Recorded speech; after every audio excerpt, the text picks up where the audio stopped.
2 দিন হলো তাকে বাড়িতে নিয়ে আসা হয়েছে বেলাকে। হসপিটালে যে কয়েকটা দিন ছিল সে কয়েকটা দিন নিজের চেয়ে কম নীরার জন্যই যেন বেশি চিন্তা ছিল। ডাক্তার দ্বিতীয় দিনে বিকেলবেলাতেই বলে দিয়েছিল বেলাকে বাড়ি নিয়ে আসা যাবে পরদিন, কিন্তু বেলা নিজেই নীরার জন্য আরও 2টা দিন বেশি ছিল। থেকে কোনো লাভ করে উঠতে পারেনি সে। নীরার জ্ঞান এখনও ফেরেনি। ফারাজ সহ সবাই মাঝে নীরাকে নিয়ে হতাশা দেখা দিল। বেলা সাদমানের চোখে অন্য কিছুই দেখেছে। বেলা খেয়াল করেছে সাদমান প্রতিদিন নিয়ম করে 2 থেকে 3 বার করে হসপিটালে এসে ঘুরে গিয়েছে শুধুমাত্র নীরাকে দেখতে। সে নিজের কাজ পেলে এত কিছু করেছে। সাদমানকে দেখে তার ভীষণ খারাপ অনুভূতি সৃষ্টি হয়। মনে মনে আফসোস করে বলিস, মানুষটা হয়তো ভালোবাসার মানুষকে মনের কথাটা জানানোর সুযোগটাও ডিজার্ভ করতো, সেটা সুযোগও হলো না। বেলকনিতে বসে বসে এটা ওটা ভাবছিল বেলা। ফারাজ রান্নাঘরে তার জন্য চা করছে। দুজন কিছুক্ষণ আগেও একসাথে বসে বিভিন্ন ধরনের কথাবার্তা বলছিল। হঠাৎই ফারাজ বলল, এই তুমি চা খাবে? আমি তোমার জন্য চা করে আনি। বেলা বাহির থেকে চোখ সরিয়ে নিয়ে ফারাজের দিকে চাইল। মৃদু গলায় বলল, মাগরিবের পর এখানে এসে বসেছি, পরিবেশটা চায়ের সাথে বেশ মানায়, বেশ যায়। বর 1 কাপ চা খাওয়ালে মন্দ হতো না, বরং তার প্রতি কৃতজ্ঞ থাকতাম। ফারাজের সোজা প্রশ্ন, কী চা খাবে? দুধ চা নাকি রং চা? গাঢ় করে দুধ চা। চিনি কতটুকু দিব? 1.5-2 চামচ দিলেই হবে। অনেক মিষ্টি খাচ্ছ ইদানিং। জি না, এটা খুবই সামান্য। চা খাওয়াবেন নাকি বিদ্যা খাওয়াবেন? চা আনছি, বসো। জি প্লিজ। 10 মিনিট হয়ে গেছে ফারাজ রান্নাঘরের দিকে গিয়েছে। চা করতে এতক্ষণ সময় লাগছে দেখে বেলা উঠতে যাবে তখনই ফারাজ বেলকনির দরজায় এসে দাঁড়ালো। 2 হাতে 2 কাপ চা আর মুখে জিতে যাওয়ার হাসি, যেন কোনো যুদ্ধে জয় করে এলো সে। ফারাজ গিয়ে বেলার সামনে চেয়ারটায় বসে তার দিকে 1 কাপ চা বাড়িয়ে দিয়ে বলল, অনেকক্ষণ বসিয়ে রাখলাম তাই না? সবার জন্যই চা করেছিলাম, মা বাবা মৌ সবার জন্য। কি, বাবিকে চা দিলেন? এ সময় এসব খাওয়া ঠিক না। ও নিজেই খাওয়ার জন্য জোর করছিল। বেশ কয়েকদিন নাকি খায় না। তাহলে ঠিক আছে, তুমি খেয়ে বলো কেমন হয়েছে। বেলা চায়ে চুমুক দিল। ফারাজ এক পলকে বেলার দিকে তাকিয়ে আছে। বেলা চা খেয়ে কী বলবে সেটা জানার অপেক্ষায় চেয়ে আছে সে। তারপর বেলা ফারাজের দিকে তাকালো। মৃদু হেসে বলল, চা তো দারুণ বানিয়েছেন, মাশাল্লাহ। আমাকে মাঝে মাঝে চা করে খাওয়ানোর দায়িত্ব নিন, আমি আপনাকে চা করে খাওয়াবো প্রতিদিন। ফারাজ হেসে বলল, আমি জানতাম আমার বানানো চা তোমার পছন্দ হবে। আমি জানতাম। দেখতে হবে না তা কে বানিয়েছে? হঠাৎই ভিতর থেকে ফাহমিদা বেগমের গলা শুনতে দুজন সেদিকে তাকালো। ফাহমিদা বেগম বেলাকে ডাক দিয়ে আবার নিজের রুমের দিকে চলে গেলেন। বেলা কাপ হাতে নিয়ে উঠে দাঁড়াবে, তখনই ফারাজ সাথে সাথে এগিয়ে এসে হাত ধরে তাকে দাঁড় করালো। ফারাজের কাণ্ড দেখে বেলা পিক করে হেসে দেয়। আপনি আমাকে এভাবে দাঁড় করালেন কেন? আমি কি উঠতে পারি না? পারো তো, কিন্তু উঠতে গিয়ে যদি মাথা ঘুরে পড়ে যাও তাই হেল্প করলাম। এবার চলুন, ভাইয়া এসেছে হয়তো ভাবিকে নিতে। দুজন বেলকনি থেকে ভিতরের দিকে চলে এলো। ওয়াহাজ এতক্ষণে সোফায় বসেছে। বেলা আসতে বোনকে ডেকে পাশে বসালো সে। বোনের খবর নিয়ে ফারাজকে উদ্দেশ্য করে বলল, নীরার কোনো ভালো খবর নেই? ফারাজ ধীরগতিতে এসে ওয়াহাজের সামনে সিঙ্গেল সোফায় বসলো। বলল, কোমা থেকে ফিরে আসার কোনো সম্ভাবনা দেখছি না। সবই ভাগ্যের ব্যাপার। সৃষ্টিকর্তা চাইলে আজই জ্ঞান ফিরবে, আর না চাইলে এক জীবনীও না। এ ব্যাপারে আমাদের আসলে তেমন কিছু করা থাকে না। তাহলে হসপিটালে রেখে রাব কিছু হচ্ছে? হচ্ছে হয়তো, ক্ষত ঠিক হচ্ছে, তবে আর কয়েকদিন গেলে না রাখাই উত্তম, কারণ খরচ খুব বেশি হবে। হসপিটালে যদি না রাখা হয় তাহলে কি করবে এখন? হয়তো অন্য কোনো হসপিটালে শিফট করতে হবে, কারণ আমাদেরটাই অনেক বেশি খরচ হবে। ফারাজ বেলাকে দেখে আবার ওয়াহাজের দিকে তাকালো। নরম স্বরে বলল, পুলিশ কত দূর এগোতে পারলো? সাদমান তো সেদিন স্কেচ করে সেটা ফটোকপি করে এখানে ওখানে পাঠিয়েছে, বিভিন্ন থানাতেও পাঠিয়েছে, তবে কোনো খবর এখনও মেলেনি। দেখা যাক কি হয়। পাশে থেকে বেলা বলে উঠল, ভাইয়া তুমি কিন্তু সঠিক সিদ্ধান্ত নিয়েছ বাবির ব্যাপারে। এই কয়েকদিন ছুটি ছিল তাই তুমি বাবির সাথে বাসায় ছিলে। আজকের মতো তুমি ভাবিকে এখানে রেখে যাও, অফিস করার আগে রাতে এসে আবার নিয়ে যাও। ওয়াহাজ একটু ইতস্ত করতে করতে বলল, মা বাবা কোনোভাবে মনক্ষুণ্ণ করে নেই তো? ফারাজ ব্রুকুসকে বলল, কেন? এই যে কুৎসিত ওদের সামনে এলো। মৌ কিছু বলছে আপনাকে? সব জানার পর বলেনি তাই না? তাহলে বাবা মা কি বলবে?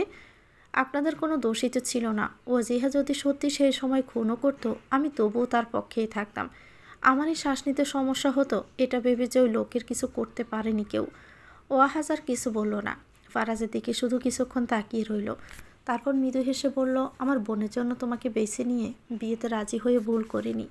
তুমি আমার বোনের জন্য পারফেক্ট। আল্লাহ সবটুকু ভালো করুক আমার বোনের সাথে। তুমি ওর পাশে সব সময় থেকো। আমি চাই কখনো আমার অনুপস্থিতিতে ঘটলেও শুধু তুমি মাত্র তুমি আমার বোনের জন্য থেকে যাও। আল্লাহ তোমাদের দুজনকে আজীবন একসাথে রাখুক। শুক্রবার ছুটি থাকায় আজ সাদমান সকাল সকাল হসপিটালে এসে উপস্থিত হয়েছে। সে আজ একা আসেনি, মাকে সাথে করে নিয়ে এসেছে। মাকে নীরের কেবিনে একটা চেয়ারে বসিয়ে রেখে সে বাহিরে এসে দাঁড়ালো। একে একে ওয়াহাজ আর ফারাজকে কল দিয়ে যাচ্ছে সে, কেউই কল ধরছে না।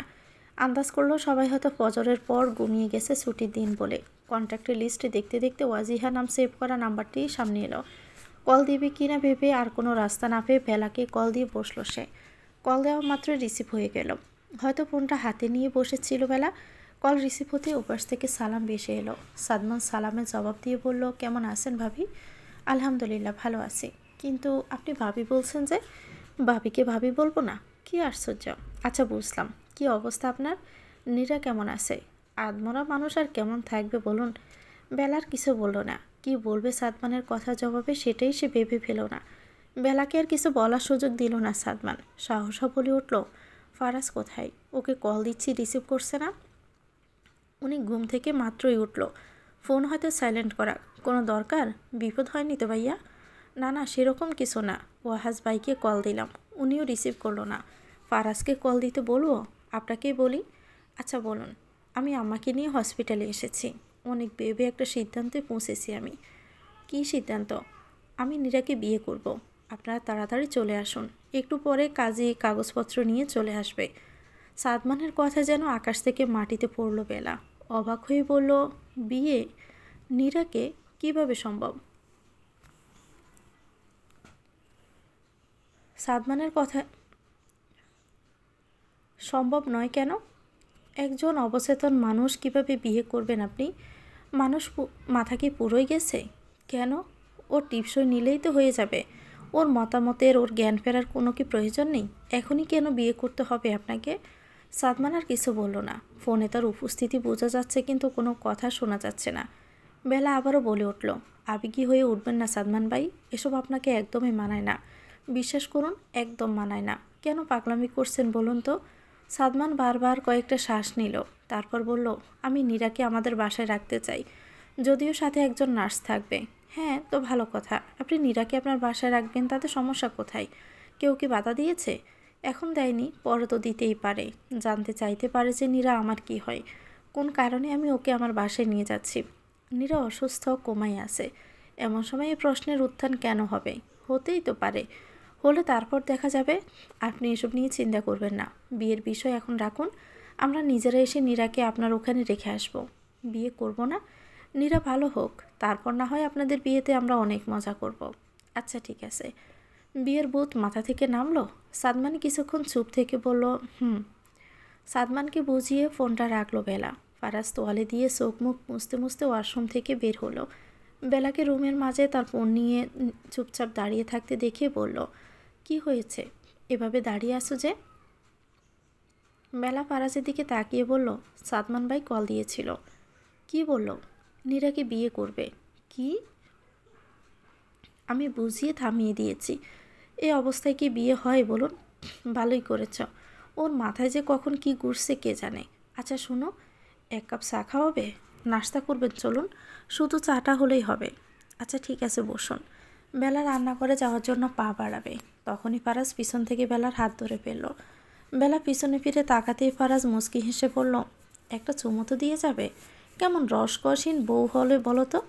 বেলা রুষ্টদর প্রসারিত হলো। মাকে ডাকবো? আমাদের মধ্যে মা কেন আসবে? আপনি যখন তখন যা তা চেয়ে বসেন তাই। ফারাজ বেলাকে কাছে টেনে নিয়ে ব্রুচিয়ে শুধালো, কি চাইলাম আমি? চুমু দিচ্ছ না কেন? আপনার মতো আমি এত নির্লজ্জ নই। নির্লজ্জ ব্যক্তি কি করতে পারে তা এক্ষুনি দেখাচ্ছি, ওয়েট। এ বলে এক ঝটকায় বেলাকে কোলে তুলে নিল ফারাজ। বেলা টাল সামলাতে না পেরে সহসাই ফারাজকে শক্ত করে জড়িয়ে ধরল। পরক্ষণেই নিজেকে ধাতস্থ করে বলে উঠল, কি করছেন কি আপনি? এখনই তো পড়ে যেতাম। আমি থাকতে তুমি পড়ে যাবে, আর আমিও পড়তে দিব সেটা তুমি ভাবলে কি করে? হয়েছে, এখন ছাড়ুন। আমি চা করে নিয়ে আসছি। এখন আর চা লাগবে না বলে আস্তে করে বেলাকে বিছানায় শুইয়ে দিল ফারাজ। বেলা ওঠার জন্য চটপট করছে। ফারাজ বেলাকে শক্ত করে বিছানার সাথে চেপে ধরে বলল, চটপট করে লাভ নেই ম্যাডাম, মর্নিং মুড করা হয়ে গেছে, এখন সাথে কাজ হবে না, জাস্ট নিড ইউ। বেলা বুঝলো এই লোকের শক্তির সাথে এখন সে কিছুতেই পেরে উঠবে না, এখন বুদ্ধি দিয়ে বেঁচে উঠতে হবে এখান থেকে, যেই বাবা সেই কাজ। এই মুহূর্তে সে ফারাজের দিকে তাকিয়ে মৃদুস্বরে বলল, সুমু চেয়েছেন না, দিচ্ছি, আমাকে উঠতে দিন। ফারাজ বেলার মুখের উপরে চলে আসা অবাধ্য চুলগুলো ডান হাতের আঙ্গুল দিয়ে কানে গুঁজে দিল। বেলা ফারাজের দিকে তাকিয়ে রইল। সে বুঝে উঠতে পারছে না ফারাজের মস্তিষ্কে কী চলছে, তবে এইভাবে থাকতে খুব একটা খারাপ লাগছে না, শুধু অতিরিক্ত লজ্জা পাওয়া ছাড়া। বেলা গাড় বাঁকিয়ে দরজার দিকে দেখল, দরজা খোলা নেই। বেলা গাড় গোড়াতে ঘটে গেল এক অঘটন। সে অঘটন ঘটল সেটা স্বয়ং ফারাজ। বেলা দরজার দিকে তাকাতে গলায় মুখ গুঁজে দিল সে। চোখ বন্ধ করে ফেলল বেলা। শ্বাস ভারী হলো, সমস্ত শরীর অসাড় হয়ে এলো যেন। মাথা সোজা করে ফারাজের দিকে সে হতে পারল না। সে শুধু ফারাজের টি শার্টটা খামচি দিয়ে ধরে নিজেকে ব্যালেন্সে রাখার চেষ্টা করলো। বেলার অবস্থা দেখে ফারাজ ঠোঁট বাঁকিয়ে হাসল, বলল, এখন শুধু চুমো নয়, পুরো তোমাকেই পেতে ইচ্ছে করছে ওয়াজিহা। আমাকে আটকানোর সাধ্য আর তোমার নেই। উন্মুক্ত পুরুষকে আটকে রাখা যায় না, উচিতও না, শুধু তার সাথে বেসে যেতে হয় সব পেয়ে যাওয়া জোয়ারে। ফারাজ ডুবলো বেলার মাঝে, আর বেলা লজ্জা ভুলে সঙ্গ দিল প্রিয় পুরুষকে। দূরত্ব বুঝলো দূরত্ব গুছাতে কখনো কখনো নিজেকে সঁপে দিতে হয় নিজের ব্যক্তিগত পুরুষের সামনে। বেলা 10:30। ফারাজ ফ্রেশ হয়ে এসে মাত্র ল্যাপটপ নিয়ে বসেছে। দরজা নক করার শব্দ হতে দরজা খোলা আছে বলে জানান দিল ফারাজ। ফাহমিদা বেগম ঘরে প্রবেশ করলেন, পরনে বাহিরে যাওয়ার পোশাক। ফারাজ সকাল সকাল মাকে এমন অবস্থায় দেখে বলল, কোথাও যাবে মা? ফাহমিদা বেগম এগিয়ে এসে বলল, হ্যাঁ, তোর মামা কল দিয়েছিল, আজ শুক্রবার সবাই বাড়িতে আছে বলে তোর বাবাকে আর আমাকে যেতে বলল। ফারাজ এসে বলল, বাহ, ভালো খবর তো, টাকা আছে কাছে, আমার কি পৌঁছে দিয়ে আসতে হবে? না না, তোর যেতে হবে না বাবা, কিছু টাকা দিলেই হয়ে যাবে। ফারাজ আর কোনো কথা ছাড়া ওয়ালেট থেকে 1000 টাকার কয়েকটা নোট বের করে দিল। ফাহমিদা বেগম প্রয়োজনের চেয়ে বেশি টাকা দেখে বললেন, এত টাকা কেন দিচ্ছিস? এত টাকা লাগবে না তো, আছে যেহেতু নিয়ে যাও, সমস্যার কথা তো বলা যায় না। ফাহমিদা বেগম আর কিছু বললেন না। তিনি জানেন ফারাজ যা দিয়েছে তার থেকে একটা টাকাও আর ফেরত নিবে না। রুমে বেলাকে দেখতে না পেয়ে বললেন, ওয়াজিহা কোথায়? দেখছি না যে। ফারাজ ল্যাপটপে চোখ রেখে বলল, ওয়াশরুমে গেল। আচ্ছা আচ্ছা, আমি আর তোর বাবা বের হলাম তাহলে, বৌমাকে বলিস আমরা দুজন আজ নাও আসতে পারি। ফারাজ ল্যাপটপ বন্ধ করে উঠে দাঁড়ালো, বলল, চলো তোমাদের এগিয়ে দিয়ে আসি। তোর কোথাও যেতে হবে না, দরজাটা শুধু আটকে দে। আচ্ছা ঠিক আছে, ওখানে পৌঁছে কল দিও, যদি রাস্তায় কোনো বিপদ মনে হয় তাহলে অবশ্যই আমাকে কল দিবে। ফাহমিদা বেগম হেসে বললেন, ঠিক আছে। মা বাবাকে নিজ অবধি এগিয়ে দিয়ে এসে আবারও বিছানায় বসে ল্যাপটপ নিয়ে বসে পড়ল ফারাজ। হঠাৎ মাথায় দুষ্টু বুদ্ধি খেলতে ওয়াশরুমের দরজার দিকে এগিয়ে গেল। দরজায় টোকা দিতে ভিতর থেকে বেলা বলে উঠল, কি হয়েছে? একটা চুমু দিব, এখন শুধু একটা চুমুই দিব, আর কিচ্ছু না, দরজা খোলো। জানতো বিরক্ত করবেন না। খিলখিল করে হেসে ফেলল ফারাজ, গিয়ে আবার আগের জায়গাতেই বসে পড়ল। মিনিট 10 পর বেলা বেল হলো ওয়াশরুম থেকে। গায়ে সাদা কালোর মিশ্রণে প্রিন্ট করা একটা 3 পিস, ওড়নাটা গলা থেকে নামিয়ে ভালো করে শরীর ঢেকে ভেজা কাপড়গুলো বেলকনিতে মেলে দিয়ে আসলো। মাথা থেকে তোয়ালে নামিয়ে চুল মুছতে শুরু করলো সে। ফারাজের সাথে সাথে চোখে চোখ পড়তে মৃদু হেসে নজর নামিয়ে নিল বেলা। ফারাজ স্থির হয়ে বসে থাকতে না পেরে দ্রুত বেলার সামনে এসে দাঁড়ালো। বেলা ব্রু উঁচিয়ে বলল, কি চাই? তোমাকে সুন্দর লাগছে। কবে অসুন্দর লেগেছে? কখনোই না, তবে বেজা চুলে একটু বেশি টানছে। কি? আমাকে? মজা করবেন না তো, সরুন এখন।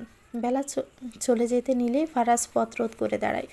বেলাকে অপ্রস্তুত করে দিতে গালে নিজের ঠোঁটটা শুইয়ে দেয় সে। বেলা চুপ করে যায়।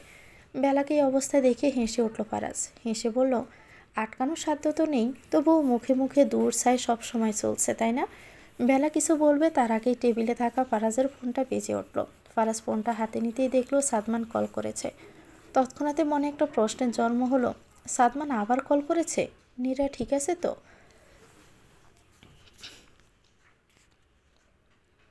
ফারাজ তাড়াতাড়ি করে কলটা রিসিভ করলো। জানতে চাইল, নীরা ঠিক আছে? ওপাশ থেকে সাদমান ভারী গলায় বলল, বাবিকে নিয়ে থানায় চলে আয়। আমি ওয়াহাজ ভাইকেও কল করেছিলাম, উনি হয়তো রওনা দিয়ে দিয়েছেন। কিন্তু কেন, কি হয়েছে? আই থিঙ্ক আমরা রিমনকেই ধরতে পেরেছি, ওখানেই যাচ্ছি। তোরা সবাই থানায় চলে আয়, আধা ঘন্টার মধ্যে আমি পৌঁছাচ্ছি। আমরা দল নিয়ে এরিয়া ঘিরে ফেলেছি, ওর বের হওয়ার পথ বন্ধ। কোথায় তোরা? দক্ষিণে যে বসতি আছে ওখানে। রিমন নাকের ডগায় বসে বসে এসব করছে। সে জানে এখানে থাকলে 90% সে নিরাপদে থাকবে, আর এতদিন তাই হয়েছিল। ভাই কোনোভাবেই পালাতে দিবি না, আমরা থানায় পৌঁছাচ্ছি এখনই, তোরা যা, আমি আসছি। এত কষ্টে এতদিন পর খুঁজে পেয়েছি হারানোর জন্য নাকি? রাখ রাখ, এসে কথা বলছি। ফোন রাখলো ফারাজ। বেলা আগ্রহ নিয়ে তার দিকে তাকিয়ে আসে। কল কাটতে বলে উঠল, কি হয়েছে? রিমনকে পাওয়া গেছে? হ্যাঁ, সেটাই বলল। ধরেছে তো? না, কেউ হয়তো খবর দিয়েছে, সেটার জন্যই দক্ষিণের বসতির একাংশ ঘিরে নিয়েছে পুলিশ। দোয়া করো শত্রুর নিধন যেন আবার হয়েই যায়। বেলা দীর্ঘশ্বাস ফেলল, মৃদুস্বরে বলল, এবার অন্তত সব কিছু শেষ হোক। এত বছর হলো দুঃখ কমছেই না, বরংস বাড়ছে, অনিশ্চয়তা বাড়ছে। মনে হয় কারো যেন ক্ষতি করে বসে আছি, কে যেন প্রতিশোধ নিতে মরিয়া। ফারাজ এগিয়ে এসে বেলার গালে আলতো করে হাত রাখল, ভরসা দিয়ে বলল, চিন্তা করো না, একদম সব কিছু ঠিক হয়ে যাবে হয়তো। দুপুর 2টার দিকে পুলিশের জিপ গাড়ি এসে থামলো থানার সামনে। ভিতরে বেশ কিছু সময় ধরে অপেক্ষারত আছে বেলা, ফারাজ আর ওয়াহাজ। সাদমান থানায় আসতে বলার পরপরই তারা 3জন সব কিছু পেলে থানায় এসে হাজির হয়েছিল। কিন্তু ঘন্টার পর ঘন্টা অপেক্ষা করেও সাদমানের দেখা মেলেনি। এতক্ষণ অপেক্ষা করার পরেও বুকের কোনো এক কোনায় একটু আশা নিয়ে বসে আছে যে সাদমান হয়তো আসবে আর খুশির সংবাদ দিবে। অপেক্ষার প্রতিটি সেকেন্ড যেন ঘন্টার কাটার মতোই নড়ছিল। কি এক অসহ্যকর অবস্থা। বাহিরে জিপ এসে থামায়, কান সজাগ হলো সবার, নজর বাহিরের দিকে। মুহূর্ত কয়েক পরে সাদমান ভিতরে প্রবেশ করলো। সে একা, সাথে কেউ নেই। ওয়াহাজ বাহিরের দিকটা আবার দেখলো, না, সাথে কেউ নেই, আসলেই কেউ নেই। সাদমান নিজের চেয়ারে বসে ডক ডক করে এক গ্লাস পানি খেয়ে নিল।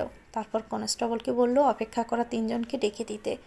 হলো তাই। 3জন এসে সাদমানের সামনে চেয়ারগুলোতে বসল। সাদমান 3জনকে উদ্দেশ্য করে বলল, অনেকক্ষণ আপনাদের অপেক্ষা করিয়েছি তাই না? সরি, আসলে আমার ফোনটা পকেট থেকে পড়ে অফ হয়ে গেল, ওটা আর অন হয়নি। তাছাড়া রিমনের হাতে গুলি লেগেছিল, আসার পথে হসপিটাল থেকে ওটা বের করে নিয়ে আসলাম। ওয়াহাজ বড় উৎকণ্ঠাতে জানতে চাইল, কোথায় ও? ওকে দেখার বড় স্বাদ আমার। বাহিরে বসিয়ে রাখা হয়েছে বসার ঘরে। যাব? মিনিট 5 অপেক্ষা করেন, ওকে আনতে বলছি। মিনিট 5 এখন অপেক্ষা করার ধৈর্য নেই। 3 ঘন্টা অপেক্ষা করেছেন, 5 মিনিটও পারবেন। ওয়াহাজ থামল। বেলা অপ্রস্তুত স্বরে বলল, রিমন একা ছিল নাকি আরও কেউ ছিল তার সাথে? সাদমান ক্ষণকাল চুপ থেকে বলল, সেটা তার ফোন চেক করে জানা যাবে। আপাতত শুধু ওকেই পেয়েছি, সাথী সঙ্গী কেউ নেই। তবে কেউ তো ছিল যে ওকে আমাদের যাওয়ার খবর দিয়েছিল, আর তাই ও পালাতে চেষ্টা করেছিল। এতদিন ধরে খুঁজছি, হাতছাড়া হতে দেই কিভাবে বলুন? ওর খবর পেয়েছিস কিভাবে? আগ্রহ নিয়ে বলল ফারাজ। বাড়িতেই ছিলাম, আজ তো ছুটি। হঠাৎই আমার ফোনে কল আসে। রিসিভ করতে একজন জানায়, যার ছবি দিয়ে আমরা বিজ্ঞাপন দিয়েছি তাকে সে দেখেছে। সেও সেখানেই আসে, তাই আমি আর দেরি না করে থানার কয়েকজনকে কল করি। সবাই ওখানেই ছিল। সুবিধে এতেই হয়ে যায়, আধা ঘন্টার মধ্যে সেখানে উদ্দেশ্যে বেরিয়ে যাই। খুঁজতে খুঁজতে রিমন যেখানে থাকে সেখানকার ঠিকানাও পেয়ে যাই।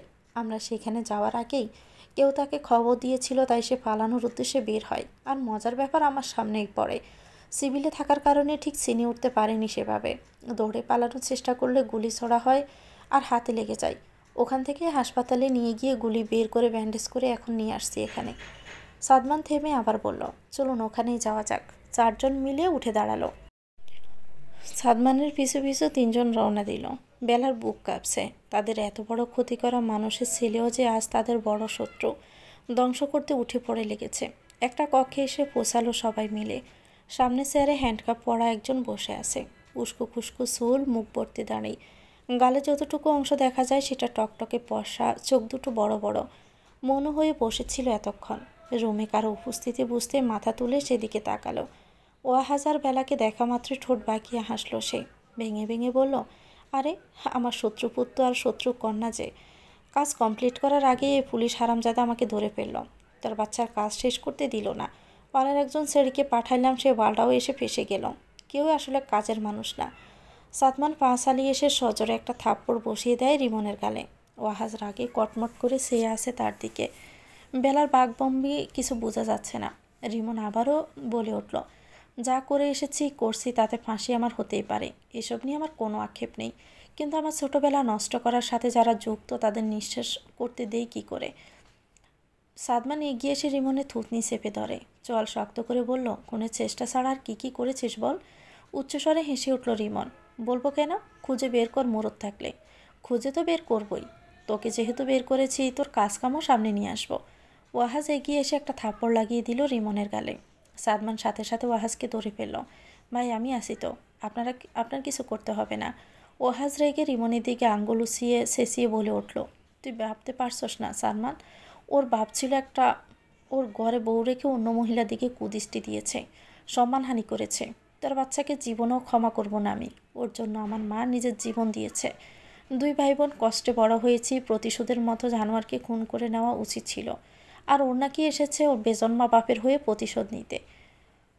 রিমনের জ্ঞান যেন গায়ে লাগলো কথাটা। ফিসলে হেসে বলে, তোদের মা নিজ থেকে মরেছে কে বলল? ইচ্ছে মতো ধোলাই দিয়েছি ওকে। আমার বাপের জান নিয়েছে না ও? সাহস কত বড়! আমার বাপ যা করেছে ঠিকই করেছে, পুরুষ মানুষের মতো কাজ করেছে। বেলার চোখ ছলছল করে উঠল, হাত মুষ্টিবদ্ধ করে নিয়েছে। রাগ নিয়ন্ত্রণে আনার চেষ্টা করেছে, কিন্তু ব্যর্থ হলো সে। এককভাবে দাঁড়িয়ে থাকতে পারল না। মায়ের নামে বাজে সম্বোধন সে সহ্য করতে পারল না। ছুটে গিয়ে রিমনের নাক বরাবর একটা ঘুষি দিল। রিমন চেয়ার থেকে মেঝেতে ছিটকে পড়ল। বেলা রিমনের দিকে তাকিয়ে বলে উঠল, সেদিন তোর বাপকে মারতে পারিনি তো কি হয়েছে? আমার মা শিক্ষা দিয়ে দিয়েছিল, প্রয়োজনে আমি আজ আমার মায়ের দেখানো পথে চলব। ওকে খুন করে হাজতবাস করব আমি। তোর মতো কিটকে শ্বাস নিতে দিব না। রিমন হাতের উল্টো ফাঁস দিয়ে মুখটা মুছতে মুছতে বলল, তোর মাকে যেমন দড়িতে কাপড়ের মতো ঝুলিয়েছিলাম, ইচ্ছে করছে তোর মতো ওকেও এমন করি। একই রক্ত আছে তো তোরও শরীরে, একই কাজ করা উচিত তোর সাথে। ফারাজ আর ওয়াহাজ দুজনের একজনও ঠিক থাকতে পারল না। দুজনে সিংহের মতো গর্জন করতে করতে রিমনের দিকে ছুটে গেল। পরিস্থিতি নেতিবাচক দেখে সাদমান কনস্টেবলকে ডেকে ওয়াহাজ আর ফারাজকে থামিয়ে দিল। কেউ সম্পূর্ণ কথা খেয়াল না করলো, বেলা ঠিকই খেয়াল করলো। ভাঙা ভাঙা শব্দে বলে উঠল, আমার মা আত্মহত্যা করেনি, খুন হয়েছে। বেলার কথাটা কর্ণকুহরে পৌঁছাতেই থেমে গেল ওয়াহাজ। ফিরে তাকালো বেলার দিকে। পরক্ষণে রিমনের দিকে মাথা ঘুরিয়ে দেখল কিছুক্ষণ। বিড়বিড় করে বলল, মাকে খুন করা হয়েছে? উচ্চস্বরে হেসে উঠল রিমন। হাসিতে মুখের নমনীয়তা প্রকাশের পরিবর্তে কুৎসিত ভাব প্রকাশ পেল। ওয়াহাজ আর ফারাজকে 3-4 জন কনস্টেবল মিলে ধরে রেখেছে। সাদমান তাদের ইশারা করে বলল, ভাইদের ভিতরে নিয়ে যাও। সাদমানের কথা অনুযায়ী ওয়াহাজ আর ফারাজকে নিয়ে যাওয়ার জন্য তৈরি হলে ওয়াহাজ হাত উঁচু করে শান্ত গলায় সাদমানকে উদ্দেশ্য করে বলে উঠল, চুপচাপ দাঁড়িয়ে দেখছি, তুমি তোমার কাজ করো। সাদমান ওয়াহাজ ফারাজের দিকে এগিয়ে এসে বলল, অপরাধীর সাথে কথা বলার সময় বা স্বীকারোক্তির সময় বাহিরের কাউকে রাখা বেআইনি। যেহেতু রিমনকে এখনও কারাগারে নেওয়া হয়নি, তাই আপনাদের ডেকেছিলাম। ও চাইবে আপনাদের রাগ বাড়াতে। আপনারা যেন রেগে ওর সাথে খারাপ আচরণ করেন এবং ওর ভাবনা সত্যি হলে আপনারাই হেরে যাবেন। নিজেদের নিয়ন্ত্রণ করুন, সবর করুন। ওর মুখ থেকে সব কিছুই জানা প্রয়োজন। যদি না বলে সেক্ষেত্রে আলাদা পথ আমি বের করব। আপনারা চেয়ারে গিয়ে বসুন। ওয়াহাজ দীর্ঘশ্বাস ফেলে বলল, বসতে হবে না, তুমি তোমার কাজ করো। ফারাজ বেলাকে নিয়ে দূরে এসে দাঁড়ালো। ওয়াহাজ পাশেই ছিল। রিমন কারণ ছাড়া এখনও হেসেই যাচ্ছে, গায়ে জালে দাঁড়ানো হাসি। সাদমান নিজের চেয়ারটা টেনে রিমনের দিকে এগিয়ে গিয়ে বসল। হাতে লাঠি, এক হাত হাঁটুতে বর রেখে অন্য হাতে লাঠি নাড়াতে নাড়াতে বলল, প্রথম থেকে সবটা পরিষ্কারভাবে বল। সবটা বলবি? মানে সবটা। রিমন ঠোঁট বাঁকিয়ে হেসে বলল, বলবো কেন? খুঁজে বের করুন। আমি কি করেছি, প্রমাণ কি? আমি কিছুই করিনি। যদি কিছু করেও থাকি তবে তার প্রমাণ দেখান। আমাকে কেন তুলে এনেছেন এখানে? সাদমান বুঝল ওর সাথে সোজা কথায় কাজ হবে না। হাতার লাঠিটা নাড়িয়ে সেটার দিকে তাকিয়ে বলল, কিছু কিছু সময় নাকি সোজা আঙ্গুলে কাজ না হলে আঙ্গুল বাঁকাতে হয়। এখন বল, আঙ্গুল বাঁকা করব নাকি তোকে বাঁকা করব? আমার নিশ্চয়ই কোনো বাধা নেই তোকে বাঁকা করতে। তুই ভেবে বল আমি কোনটা করব, আঙ্গুল বাঁকাবো নাকি তোকে? রিমন আগের ন্যায় একরোখা রইল। মুখে বিচ্ছিরি হাসি লেপটে বলল, দেখ কি করতে পারিস। সাদমান তাতে দাঁত চেপে বলল, ধৈর্যের পরীক্ষা নিস না রিমন, সব কিছু ওয়ারেন্ট আছে আমার কাছে। তোকে মেরে দিলেও প্রশাসন আমাকে কিছু বলতে আসবে না। তোর নামে একটানা 3টা খুনের চেষ্টার মামলা আছে। আর কিছুক্ষণ আগের কথা অনুযায়ী তুইও খুনি। তোকে মারলে কারো কিচ্ছু হবে না। রিমন বিরক্তিতে হাই তুলে বলল, মেরে দে, আমার কিছু বলার নেই। সাদমান মৃদু হাসল। পিছন থেকে তাকিয়ে 2 জন কনস্টেবলের উদ্দেশ্যে বলল, পানি গরম করো। কুসুম গরম না, ফুটন্ত গরম। চামড়া যেন জ্বলসে যায়। হাসপাতালে একজন অর্ধেক মৃত রোগী শুয়ে আছে। ওর জ্বালাটা আমার কাছে কমছে না। আর সামনে দাঁড়ানো এতগুলো মানুষের কষ্ট আমি দেখতে পারছি না। আর হ্যাঁ, অতিথিকে আপ্যায়ন করতে থাকো সময় নিয়ে নিয়ে, মরে যেন না যায়। থানা থেকে 4 জন একসাথে বের হয়েছিল। 4 জনই হাসপাতালে নীরাকে দেখতে এসেছিল। তার অবস্থার এখন উন্নতি এখনও দেখা যায়নি। তার চোখে যেন সমস্ত দুনিয়ার ঘুমিয়ে নিচ্ছে সে। চারদিকে কি হচ্ছে সে কিছু জানে না। চারজন একসাথে কেবিনে ঢুকতে নার্স বেরিয়ে যায়। চারজনের সেখানে বেশ কিছুক্ষণ সময়ও কাটে। নীরাকে যে ডাক্তার দেখছিলেন তার সাথেও চারজনের কথা হয়। সবাই সবটা না বুঝলেও ফারাজ সেটা বুঝিয়ে দেয়। সবাই এতটুকু বুঝে নীরাকে নিয়ে কোনো আশা করা এখন বোকামি। কোমা থেকে ফিরে আসার কোনো নিশ্চয়তা নেই। আর যদি সে ফিরে আসে তবে সেটা হবে মিরাকেল, আল্লাহর রহমত। ওয়াহাজ, ফারাজ, বেলা তিনজনই সাদমানের থেকে বিদায় নেওয়ার সময় সাদমানকে বাড়ি ফিরতে বলেছিল। সাদমান জানিয়েছিল থানা থেকে পজিটিভ কোনো খবর না আসা অবধি সে এখানেই থাকবে। তিনজনের একজনও কথা না বাড়িয়ে নিজেদের মধ্যে বাড়ি ফিরে যায়। সাদমান জানিয়ে দেয় থানা থেকে খবর আসলে তাদের জানাবে। বেলা, ফারাজ এবং ওয়াহাজকে বিদায় নিয়ে সাদমান নীরার কেবিনে ফিরল। চেয়ারটা টেনে বেডের কাছাকাছি এসে বসল। নীরা নিস্তেজ হয়ে পড়ে থাকা হাতটা নিজের দু হাতের মুঠোয় নিয়ে গালে ঠেকালো। তার চোখ ছলছল করে এসেছে। ভাঙা ভাঙা গলায় নিজে বলে উঠল, নীরা, তোমাকে আর এভাবে প্রতিদিন দেখতে আমার ভালো লাগে না। বুকটা ভীষণ পড়ে। সেদিন যে শাড়িতে তোমাকে দেখেছিলাম ওই নারীকে ভীষণ মনে পড়ে। মিস করি তোমাকে। তোমার হাসি, রাগি রাগি তাকানোটা কতদিন দেখি না। তোমার সুন্দর করে তাকিয়ে থাকাটা যে কতদিন অনুভব করতে পারি না আমি। তোমাকে যে বলেছিলাম সব কিছু আমার দিক থেকে নাটক ছিল, আজ দেখো নাটক হলো সত্যি হয়ে গেল। তোমাকে ছাড়া আমি ভালো নেই। তোমার এই চোখ বন্ধ হয়ে হসপিটালের বেডে পড়ে থাকা দেহটা দেখতে আমার ভালো লাগে না। জেগে ওঠো না প্লিজ। সাদমান নাক টেনে এক হাত দিয়ে চোখটা মুছে আবার বলল, আম্মা কি বলছে জানো? তোমার সাথে আমার বিয়ে দিবে। তুমি আদৌ আমাকে বিয়ে করবে তো? আমার এই হঠাৎ উধাও হওয়া ভালোবাসা তুমি মেনে নিবে তো বলো? নীরার দিক থেকে কোনো উত্তর এলো না। সাদমান গোলাটে চোখে শুধু নীরার দিকে উত্তরের আশায় চেয়ে রইল। তার প্রশ্নের উত্তর আদৌ কোনো দিন কি আসবে? আসলেও কবে আসবে? বাড়ি ফিরেছে সবাই। ফারাজ বাসায় ঢুকেই শুধু পানিটা খেয়ে বিছানায় শুয়ে পড়েছে। বেলা ফ্রেশ হয়ে রান্নাঘরে গিয়েছে শাশুড়িকে সাহায্য করতে। খাবার খাওয়ার সময় হয়ে গেছে। মুহিব সাহেব মসজিদ থেকে ফিরলে সবাই খেতে বসবে। ফাহিমিদা বেগম প্রায় সব কাজ শেষ করে ফেলেছেন, কিছুটা বাকি আছে। বেলাকে হন্তদন্ত হয়ে রান্নাঘরে এসে কাজে হাত লাগাতে দেখে বেলার হাত ধরে থামিয়ে দিলেন। বেলা কিছুটা ভয় পেল। শাশুড়ির চোখে চোখ রেখে মৃদু গলায় বলল, কি হলো মা? ফাহমিদা বেগম সহসা বললেন, তোমাকে আমি রান্নাঘরে ডেকেছি। বেলা তোতলানো শুরু করলো, না মানে আপনি একা কাজ করছিলেন, ভাবি তো এখন ভারী কাজ করতে পারে না, তাই ভাবলাম একটু সাহায্য করি। বাসায় ফিরতে তো দেরি হয়ে গেল, আমি দুঃখিত মা। ফাহমিদা বেগম বেলার গায়ে আলতো করে হাত ছোঁয়ালেন। বললেন, মেয়েকে যেহেতু কাজ করতে দেয়নি, তাহলে বাহির থেকে হন্তদন্ত হয়ে ফিরে আসা ছেলের অর্ধাঙ্গিনীকে কিভাবে কাজ করাই? আমি অমানুষ নই মা। তুমি যাও, একটু বিশ্রাম করো। থানায় কি হলো সেটা খাওয়া দাওয়া করে শুনবো। বেলা একটা স্বস্তির নিঃশ্বাস ফেলল। মা, আমি একদম ঠিক আছি। কাজ তো সব করে ফেলেছেন, বাকিটা আমি দেখে নিচ্ছি। আপনি গিয়ে ফ্রেশ হয়ে নিন, আমি খাবার টেবিলে খাবার নিচ্ছি। ফাহমিদা বেগম যেতে চাইলেন না। বেলা জোরাজোরিতে রান্নাঘরে টিকেই থাকতে পারলেন না তিনি। তারপর রান্নাঘর ছেড়ে যেতেই হলো। বেলা এক হাতে সব কাজ শেষ করে ফেলেছে। সময় মতো সবাইকে খাবার টেবিলে ডেকে নিয়ে খাবারটাও খেয়ে নেয়। আজকের রান্নাগুলো মোয়ের পছন্দের ছিল। একটু একটু করে খেতে খেতে অনেকটাই সে খেয়ে নিয়েছে, বলতে গেলে অনেক বেশি। খাবার শেষ করে স্যার ছেড়ে ওঠার সময় বুঝলো সে স্বাভাবিকভাবে দাঁড়াতে পারছে না। ঠোঁট উল্টে মায়ের দিকে তাকিয়ে বলল, মা, অনেক বেশি আমি খেয়ে ফেলেছি, আমি উঠতে পারছি না এখন। টেবিলে সবাই হেসে উঠল মোয়ের কথায়। ওয়াহাজের খাওয়া শেষ হয়েছে। সে মোয়ের দিকে তাকিয়ে মৃদু হেসে বলল, এসো আমার হাত ধরো, আমি সাহায্য করছি। মৌ আর উপায় না পেয়ে ওয়াহাজের হাত ধরে সাবধানে উঠে দাঁড়ালো। ওয়াহাজ মৌকে বেসিনের দিকে এগিয়ে নিয়ে যায়। মৌকে রাগিয়ে দিতে বলল, খেয়ে খেয়ে এখনই এই অবস্থা করলে পরে কি করবে? নিজের ওজন নিজেই সইতে পারবে তো? মৌ হাত ধুতে ধুতে বলল, রাগানোর চেষ্টা করছেন তাই না ওয়াহাজ সাহেব? আমি রাখবো না। আমি মোটা হলে নিজেই নিজেকে বহন করতে না পারলে আপনি কোলে করে পথ চলবেন। বাচ্চা আর বাচ্চার মা দুজনেরই দায়িত্ব আপনার। ওয়াহাজ নিজেও হাত ধুয়ে নিল। মৌকে নিয়ে মোয়ের জন্য বরাদ্দকৃত রুমে প্রবেশ করলো। মৌ ধীরে ধীরে গিয়ে বিছানার একপাশে বসলো। ওয়াহাজ এসে মোয়ের পিঠের দিকটাই বালিশ রেখে বলল, পা মিলে হেলান দিয়ে বসো, ভালো লাগবে। ওয়াহাজের কথা মতো মৌ সেটাই করলো।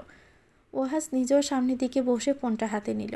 মৌয়ের দিকে তাকাতে মৌয়ের মুখটা মলিন দেখে বলল, খারাপ লাগছে তোমার? মৌ পায়ের দিকে তাকিয়ে বলল, পাটা একটু ব্যথা করছে। ওয়াহাজ সাথে সাথে হাতের ফোনটা বিছানায় রেখে মৌয়ের পা টিপে দিতে উদ্যত হলো। মৌ তৎক্ষণাতে পা সরিয়ে নিয়ে বলে উঠল, কি হচ্ছে এসব? পায়ে হাত দিতে হবে না, ছাড়ুন। ওয়াহাজ মৌয়ের পা টেনে নিয়ে বলে উঠল, স্ত্রী কেন শুধু স্বামী সেবা করবে? স্বামী কেন স্ত্রীর সেবা করতে পারবে না? স্ত্রীর সেবা করলে কি স্বামীর সম্মানহানি হবে?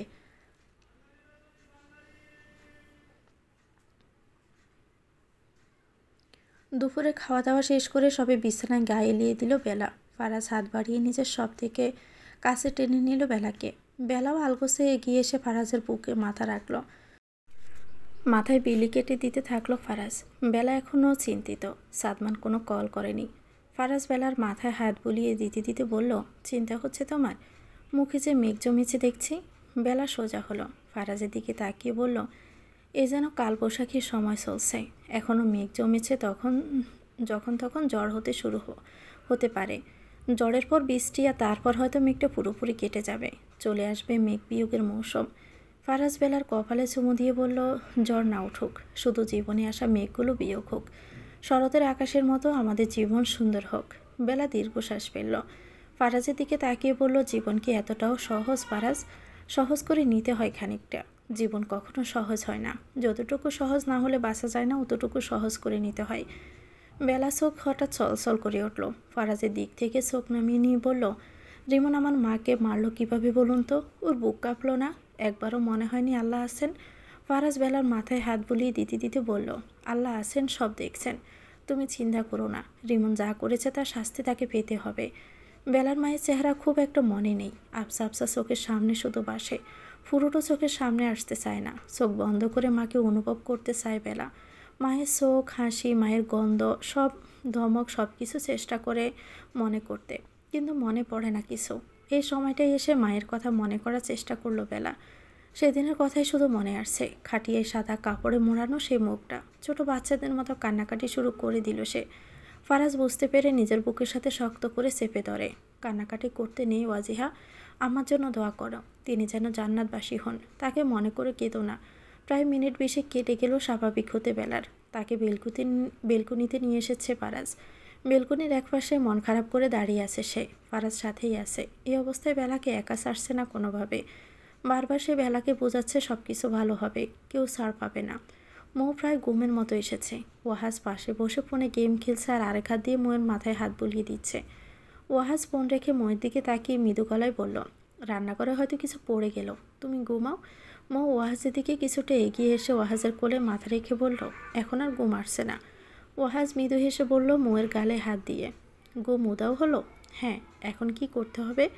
কিছুই করতে হবে না, এভাবেই বসে থাকুন। আমাকে দেখুন একটু। আপনাকে দেখতে হবে? জি।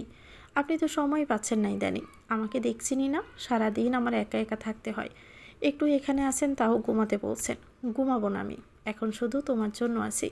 এই সময়টা শুধু তোমার। মৌ কিছু বলবে, তখনই ওয়াহাজের ফোনটা বেজে উঠল। ওয়াহাজ ফোনটা হাতে নিয়ে দেখলো সাদমান কল দিয়েছে।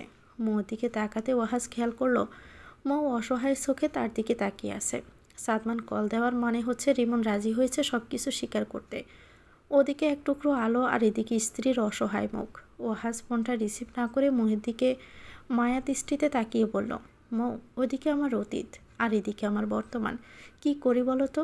আমি যাই, ফিরে এসে সবটা সময় তোমাকে দিব। কাল অফিসে যাব না, কথা দিচ্ছি। যাই আমি। তুমি অনুমতি না দিলে আমি যেতে পারছি না। তোমার মন খারাপ করে দিতে আমি চাই না, কিন্তু ওটাও খুব দরকার। মৌ ধীরে ধীরে উঠে বসে। ওয়াহাজ সাহায্য করলো বসতে। ওয়াহাজের 2 হাত নিয়ে মুঠোয় নিয়ে বলল, আমি অপেক্ষা করব। এরপর কিন্তু আর কোনো ব্যস্ততা দেখানো যাবে না। ওয়াহাজ মৌয়ের কপালে চুমু দিয়ে হেসে বলল, আমি তাড়াতাড়ি ফিরে আসব, তুমি সাবধানে থেকো। মৌ হ্যাঁসূচক মাথা নাড়ল। ওয়াহাজ ফোনটা রিসিভ করলো।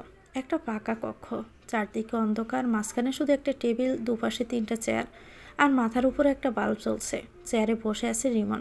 শরীর এখনো ভেজা। শরীরের কিছু জায়গায় লাল বর্ণ ধারণ করেছে। চুলগুলো কপালে এসে পড়েছে। কপাল থেকে নাক, গাল বেয়ে পানি ঝরছে। দরজা খোলার শব্দ হতে সেদিকে তাকালো রিমন। সাদমান কক্ষে প্রবেশ করলো। হেঁটে সোজা রিমনের বিপরীতে সামনে চেয়ারটায় বসলো। লাঠিটা টেবিলের উপর রেখে কর্কশ কণ্ঠে বলল, আগেই বলেছিলাম সব স্বীকার করতে। এই কষ্টটুকু অন্তত পেতে হতো না। তবে তোকে কষ্ট দেখে খারাপ লাগছে না, পৈশাচিক আনন্দ পাচ্ছি। বাঁকা হেসে বলল, ওরা 2 ভাই বোন কই? ওরা সামনে না থাকলে অতীত বলে কি আর মজা পাওয়া যাবে? ওদের ডাকুন, সব আলামে খোলাসা করি। হ্যান্ডকাপটা খুলে দিন, হাত ব্যথা করছে। ভয় নেই, আমি পালিয়ে যাব না, কিছু করার চেষ্টাও করব না। এটুকু ভরসা তো করতেই পারেন আমার শরীরের অবস্থা দেখে। ওরা আছে রুমের বাহিরে, তোর সব কথা শুনবে। আমি ওদের সামনে দেখে দেখে সব শোনাতে চাই। তোর ওদের দেখতে হবে না। ফাঁসি যেহেতু হবে, তাহলে এটাই শেষ ইচ্ছে হিসেবে ধরে নেন। ওয়াহাজ, বেলা আর ফারাজকে ডাকা হলো। রিমনের 2 হাত থেকে হ্যান্ডকাপ খুলে একটাই পরিয়ে রেখে টেবিলের সাথে আটকে দিল সাদমান। সবাই চারদিক ঘিরে দাঁড়িয়েছে। রিমন গলা খাঁকড়ে দিয়ে বলল, তাহলে শুরু করি, কি বলেন? সাদমান দাঁতে দাঁত চেপে বলল, জলদি শুরু কর। রিমন ওয়াহাজের দিকে তাকালো। বেলা ওয়াহাজের পাশে চুপচাপ দাঁড়িয়ে রিমনের হাসি হাসি মুখটা দেখছে আর ভিতরে ভিতরে রাগে পড়ছে। রিমন নিজের মুখের হাসি বর্তমান রেখে বলতে শুরু করলো, রাত তখন মাঝরাত, চারদিকে কোনো মানুষের অস্তিত্ব নেই। আব্বাকে হারিয়ে মনে মনে চক কষেছিলাম ওই মহিলাকে শেষ করার। পিছনের ভাঙাচুরা গেট দিয়ে বাড়িতে ঢুকলাম আমি আর আমার মা। আমি মানুষের গলা নকল করতে পারতাম। ওয়াহাজার মায়ের ঘরের দরজায় শব্দ করে ওয়াহাজার গলায় ডাকলাম। ওকে মামা বলে ডাকতে ঘৃণা করছিল আমার, তবুও ডাকলাম। 2-3 বার ডাকতে দরজা খুলল। মনে হলো জেগেই ছিল। দরজা খুলতে মা গিয়ে সাথে সাথে ওর মুখ চেপে ধরল আর আমি ধরলাম হাত। মেঝেতে ফেলে দিলাম। বিছানা থেকে বালিশ নিয়ে মুখে চেপে ধরলাম। মিনিট 2-এর মধ্যে কাহিনী খতম। মহিলার গায়ে শক্তি ছিল না। মেয়ের চিন্তা তো না খেয়ে থাকতো, অসুবিধা হয় নাই খুব একটা। সামনে চেয়ারও ছিলাম, বুঝলাম নিজে মরার চিন্তা করছিল। ভাগ্যিস মরছিল না, বাবা খুনের প্রতিশোধ কেমনি নিতাম। বাঁচতেও হয়তো, তাই মা বেটা মিলে বুঝে জুলাইয়া দিলাম। খেল খতম। রিমন বিষয়টা যত সহজে বলল, ওয়াহাজ আর বেলা তত সহজে মেনে নিতে পারল না। তাদের মা খুন হয়েছে। প্রথমত দর্শন, অবিচার, অসম্মান, তারপর খুন। বেলা নিজেকে স্থির রাখতে পারল না। পাগলের মতো রিমনের মাথাটা ধরে টেবিলের সাথে বারবার আঘাত করতে থাকলো। ওয়াহাজ বেলার পিছে পিছে এসে নিজেও রিমনকে কিল ঘুষি দিতে থাকলো। নিজের মায়ের কথা মনে করে রাগটা যেন বেড়েই চলছে। সাদমান তৎক্ষণাৎ চেয়ার ছেড়ে উঠে দাঁড়ালো।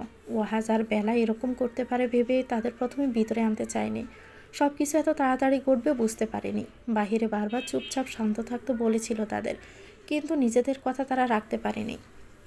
সাদমান আর ফারাজ দৌড়ে গেল তাদের 3 জনের দিকে। ওয়াহাজ বেলাকে না থামালে হয়তো তারা 2 জন মিলে থানার মধ্যে আসামিকে খুন করে ফেলবে। ফারাজ গিয়ে বেলাকে ছাড়ানোর চেষ্টা করছে।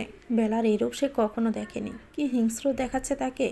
কপাল কুঁচকানো রাগে দাঁতে দাঁত চেপে বড় বড় করে তাকিয়ে রিমনের চুল ধরে টেবিলের সাথে বারবার আঘাত করে যাচ্ছে আর বলছে, এতদিন খুন না করে খুনিটা একটা লাগিয়ে ঘুরছিলাম, আর তোকে খুন করে সেটা সত্যি সত্যি করব। তুই আমার মাকে কেড়ে নিয়েছিস বলে চিৎকার করে দিল বেলা। ওয়াহাজ, বেলা কাউকে ছাড়িয়ে নেওয়া সহজ নয়। হঠাৎ আবদ্ধ কক্ষে গুলির শব্দ, প্রতিদ্বন্দ্বিত হলো।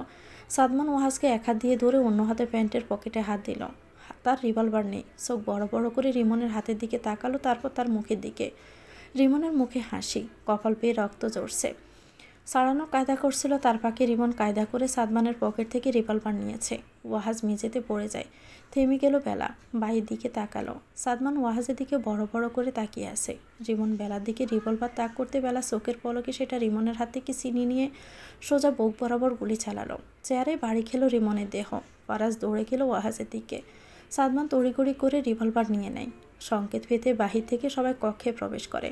টাল সামলাতে না পেরে ভাইয়ের দিকে তাকিয়ে মেঝেতে বসে পড়ল বেলা। চারদিকে শুধু রক্ত আর রক্ত। হইচই বাড়তে থাকলো, নিস্তেজ হয়ে থাকতে লাগলো বেলা। ওয়াহাজ, রিমন দুজনকেই হাসপাতালে নিয়ে আসা হয়েছে। ঘটনাস্থলে রিমন গুরুতর আহত হলো। ওয়াহাজ কিছুটা সুস্থ। ওয়াহাজের জ্ঞান ফিরল, রিমনের জ্ঞান ফিরেনি। বেলা অতি নিকট থেকে রিমনের উপর গুলি চালানোর পরে রিমন ওয়াহাজের চেয়ে বেশি আহত হয়েছে। সে স্থির থাকাকালীন গুলি হার্টের ঠিক নিচে চলছিল, কিন্তু ওয়াহাজের সাথে দস্তাদস্তির সময় মাংসপেশিতে গুলি লেগেছিল বিদায় ওয়াহাজের সেরকম কোনো ক্ষতি হয়নি। মৌ ওয়াহাজের খবর পেয়ে বাবা মায়ের সাথে হসপিটালে চলে এসেছিল। আসার পর থেকে একইভাবে ওয়াহাজের পাশে বসে কান্না করে যাচ্ছে। ওয়াহাজের জ্ঞান ফেরার পর ময়ের কান্নাকাটির ফলে ওয়াহাজের উপর খারাপ প্রভাব পড়তে পারে ভেবে ডাক্তার তাকে আর বাহিরে বসতে বলেছিল, কিন্তু মৌ কিছুতে বাহিরে যায়নি। সে সেখানে বসে বারবার চোখের পানি ফেলছে। ওয়াহাজ অসুস্থ অবস্থায় বারবার মৌকে বোঝাচ্ছে কিছু হয়নি তার, সে একদম সুস্থ। মৌ কিছুতেই কিছু মানছে না, সে কেঁদেই যাচ্ছে। ওয়াহাজ একসময় মৌকে শান্ত করতে না পেরে হাতের ব্যান্ডেজ নিয়ে ধীরে ধীরে উঠে বসল। বেডের মাঝখান থেকে একপাশে একটু সরে গিয়ে মৌকে ইশারা নিজের পাশে এসে বসতে বলল। মৌ সাবধানে ওয়াহাজের পাশে এসে বসল। ওয়াহাজ আলগোছে এক হাত দিয়ে মৌকে বুকের সাথে জড়িয়ে নেয়। মাথায় আলতো করে চুমু দিয়ে বলল, তোমাকে বলেছিলাম না এরপর আর ব্যস্ততা দেখাবো না, নাও এবার সপ্তাহখানেক সময়টা তোমার। মৌ নাক টেনে টেনে বলল, এভাবে আপনার সময় আমি চেয়েছি? আপনি সুস্থ হয়ে ব্যস্ত থাকতেন, সেটা অন্তত এসবের চেয়ে ভালো ছিল। তুমি এভাবে বুকে থাকলে মনে শান্তি আসবে, শরীরও ঠিক হবে। সৃষ্টিকর্তা তো আছেন, সব ঠিক হয়ে যাবে। ডাক্তার বলেছে আগামী পরশু আপনাকে ছাড়বে। তাহলে আপাতত এটা আমাদের ঘর হিসাবে ধরে নাও। চুপ করুন তো, হসপিটাল কারো ঘর না হোক, টেম্পোরারি তো হতেই পারে। না, এখনও না, এমনও না হোক। আচ্ছা ঠিক আছে, তোমার কথাই তাহলে শেষ কথা। জি। খেয়েছো কিছু? খিদে পাইনি? হুম। ওয়াজিহা খাবার আনতে গিয়েছে। সে ঠিক আছে তো? ফারাজ কোথায়? ঠিক আছে, দুজনেই বেরিয়েছে। ও আচ্ছা। রিমনের জ্ঞান ফিরেছে ভোর 4টার দিকে। জ্ঞান ফিরল চোখে অতিরিক্ত ঘুমের চাপে কিছুতেই উঠতে পারেনি সে। ঘুম ভাঙতে ভাঙতে সকাল 10টা। ধীরে ধীরে চোখ খুলে কক্ষের সবটাই চোখ বুলিয়ে নিল সে। বুঝলো সে এখন হাসপাতালে। জানালার পর্দার পাক দিয়ে সূক্ষ্ম আলো আসছে। সকাল হয়েছে সেটা সে বুঝল। উঠে বসার চেষ্টা করতে বুকে খস করে উঠল। বুকের দিকে তাকাতে দেখলো সাদা ব্যান্ডেজ পরিয়ে রক্ত বেরিয়ে আসছে। বুকে হাত চেপে ধরে গতকালকের কথা মনে করল। আর তারপর দাঁতে দাঁত চেপে বলে উঠল, বেলা। ধীরে ধীরে বেড থেকে নেমে এলো রিমন। কক্ষে কেউ নেই। সুযোগ পেয়ে সন্তর্পণে বেরিয়ে যাওয়ার চেষ্টা করল। দরজা খুলতে যাবে তখনই বুঝতে পারল দরজা বাহির থেকে বন্ধ করে দেওয়া। ফা দিয়ে ধাক্কা দিয়ে বিরক্ত প্রকাশ করলো সে। কিভাবে বের হবে এখান থেকে চিন্তা করতে থাকলো। দরজা ছাড়া কোনো উপায়ও নেই কোনো দিকে। চারদিকে শুধু দেওয়াল আর দেওয়াল। নিজের বেডে গিয়ে আবারও বসলো সে। দরজায় খট করে আওয়াজ হতেই বিছানায় পূর্বের ন্যায় শুয়ে চোখ জোড়া বন্ধ করে নিল রিমন। ঘুমিয়েই আছে এমনভাবে পড়ে রইল। সাদমান দুজন কনস্টেবল আর নার্সকে সাথে নিয়ে কক্ষে প্রবেশ করলো। সাদমান এসে চেয়ারটা টেনে বেডের পাশে গিয়ে বসল। রিমনের চোখ পিটপিট করছে দেখে বুঝতে পারলো রিমনের জ্ঞান ফিরেছে। কনস্টেবলকে ডেকে হাতকড়া পরাতে বলল সে। মৃদু হেসে বলল, তাড়াতাড়ি হাতকড়া পরিয়ে দিন। আসামির চোখ পিটপিট করছে। কখন না যেন পা কাজে লাগিয়ে দৌড়ে পালায়। তৎক্ষণাৎই রিমন আলোর বেগে চোখ খুলল। তিরিক্ষি মেজাজে বলল, মজা লাগছে তাই না? খুব মজা লাগছে? সাদমান রিমনের দিকে তাকিয়ে বলল, তা লাগবে না? তোর মতো অমানুষকে হাতের মুঠোয় রেখেছি যে, খুব আনন্দ হচ্ছে না? সাদমান হাসল, টেনে বলল, খুব। দুজন কনস্টেবল গিয়ে বেডের সাথে রিমনের 2 হাত আটকে রাখলো। রিমন বারবার চিৎকার করে বলতে থাকলো, আমাকে ছেড়ে দে, বাইকে মেরেছে, আবার বোনকে মারা বাকি আমার। সাদমান উঠে দাঁড়ালো। রিমনের দিকে আবার নিচু হয়ে বলল, কে বলল বাইকে মারতে পেরেছিস তুই? তোর পাশের কেবিনে এসে দিব্যি ভালো সময় কাটাচ্ছে। আপনারা দুজন বাহিরেই থাকুন, কোনো রকম অসুবিধা হলে আমাকে কল করবেন অবশ্যই। কথাটা দুজন কনস্টেবলকে বলে বেরিয়ে গেল সাদমান। বেলা রান্নাঘরে খাবার তৈরি করতে ব্যস্ত। ফারাজ হসপিটালে গিয়েছে সকাল সকাল। তার জন্য সকালে যা নাস্তা করেছিল বেলা সেটা থেকে শুধু চা খেয়ে বেরিয়ে গেছে ফারাজ। আজকে সকাল সকাল ইমার্জেন্সি থেকে কল এসেছে। দুজন রোগী সকাল সকাল ভর্তি হয়েছে। যিনি দায়িত্বে ছিলেন তিনি নিজে সপ্তাহখানেকে ছুটিতে আসেন। মৌ রাতে বাসায় ফিরল। সকালে ফারাজের সাথে সেখানে চলে গেছে।